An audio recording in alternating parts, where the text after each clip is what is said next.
সম্পর্কে আমি তো পরিষ্কার করে বলেছি, মমতা ব্যানার্জির পদত্যাগ ছাড়া কিছু চাই না আমরা। কারণ এই সমস্ত চক্রান্তের পেছনে উনি আছেন, সব উনি করেন না কারণ সব জানেন উনি চক্রান্তকারীদের বাঁচাবার চেষ্টা করছেন।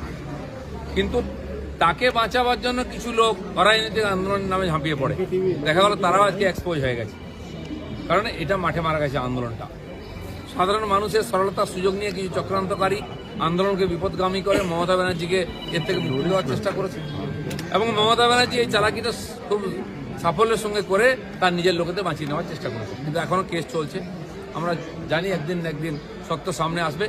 আমরা নির্যাতিতার বাবা মা আজ যে সত্যটা সাহস করে বলেছেন, আপনি হয়তো সাহস করে বলতে পারেননি, এই সরকারকে অনেকে ভয় পায়, তার জন্য আমি কংগ্রাচুলেশন করছি। এবং আমি এটা ঘোষণা করছি আমরা শেষ পর্যন্ত ওনাদের সঙ্গে আছি। রাজ্য সরকার সবার দায়িত্ব আছে সত্য সামনে আনার, যেন এর সন্দেহের বাইরে কেউ নয়।